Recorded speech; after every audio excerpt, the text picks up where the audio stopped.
നമസ്കാരം. Media vision വാർത്തകളിലേക്ക് സ്വാഗതം.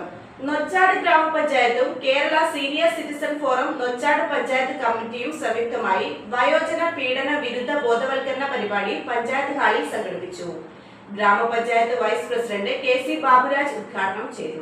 നൊച്ചാട് ഗ്രാമപഞ്ചായത്തും കേരള സീനിയർ സിറ്റിസൺ ഫോറവും സംയുക്തമായി വയോജന പീഡന വിരുദ്ധ ബോധവൽക്കരണ പരിപാടി സംഘടിപ്പിച്ചു.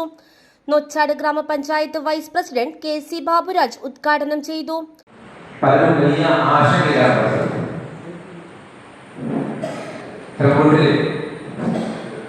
പങ്കാളി അടപെട്ടിട്ടുണ്ടാവും, ഭാര്യ ഭർത്താവ് അടപെട്ടിട്ടുണ്ടാവും.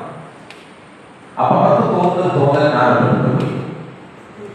നേരത്തെ പോയി വൃത്തിയാവശ്യത്തിന് വേണ്ടി പോരാ. അവിടെ ഭർത്താവ് മരണപ്പെട്ടിട്ട് ഒരു മാസത്തോളം. അപ്പൊ അവരുടെ മുഖത്ത് വളരെ ധൈര്യമാണ്. നമ്മുടെ സമയത്ത് വല്ലാത്ത ധൈര്യത്തിലാണ്. ഉദ്യോഗസ്ഥരായ മക്കളുണ്ട്, മക്കളെ ഭാര്യമാർ ഉദ്യോഗസ്ഥരാണ്. പക്ഷെ അവരുടെ വീട്ടിൽ അവർക്ക് താമസിക്കാൻ കൂടിയ ആളുകൾ. ഇത് അവിടെ മാത്രമുള്ളതല്ല. പൊതുവെ ഈ ഒരു ചോദ്യം പലരുടെയും മനസ്സിൽ പ്രവർത്തിക്കുകയാണ്. മക്കൾ നോക്കുന്നുണ്ടാവും, നല്ല രീതിയിൽ എല്ലാ സൗകര്യങ്ങളും മക്കൾ നോക്കുന്നുണ്ട്, മരുമക്കളുടെയൊക്കെ സഹകരണവും ഇടപെടലൊക്കെ ഉണ്ടാകുന്നത്. പക്ഷെ കൂടെ ആർക്ക് എന്ന തോന്നലുള്ള ഒരുപാട്. സംഘടന Nochad panchayat committee president M Kunhiramanunni ചടങ്ങിൽ അധ്യക്ഷത വഹിച്ചു. KSCF ജില്ലാ പ്രസിഡന്റ് സോമൻ ചാലിൽ മുഖ്യപ്രഭാഷണം നടത്തി.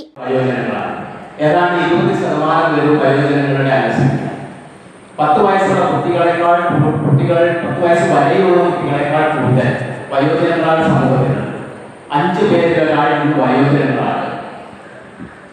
ഇത്രയും പ്രബലമായ വിഭാഗമാണെങ്കിലും ഇത് ഏറ്റവും കൂടുതൽ പീഡനങ്ങൾ അനുഭവിക്കുന്ന വിഭാഗവും വയോജനങ്ങൾ തന്നെയാണ്. എവിടെയൊക്കെയാണ് വയോജനങ്ങൾ പീഡിപ്പിക്കപ്പെടുന്നത് എന്ന് ചോദിച്ചാൽ എവിടെയൊക്കെ വയോജനങ്ങൾ ഇടപെടുന്നുണ്ടോ അവിടെയൊക്കെ പീഡനങ്ങൾ വയോജനങ്ങൾ ഏറ്റുവാങ്ങുന്നുണ്ട്. ആശുപത്രികൾ, പൊതുസ്ഥാപനങ്ങൾ, അതുപോലെ നമ്മുടെ ഗതാഗത സംവിധാനങ്ങൾ, മറ്റാരോഗ്യ.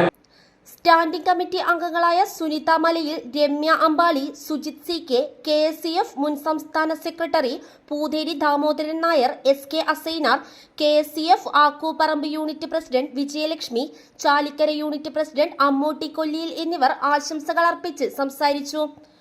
നമ്മുടെ പ്രദേശത്ത് കുടുംബശ്രീകളില്ലേ, ആ കുടുംബശ്രീകളെ 3-4 കുടുംബശ്രീകളെ ഒന്നിപ്പിക്കുക. എന്നിട്ട് പഞ്ചായത്തിൽ നിന്ന് അതിനുള്ള എല്ലാ സംവിധാനങ്ങളും ഉണ്ട്.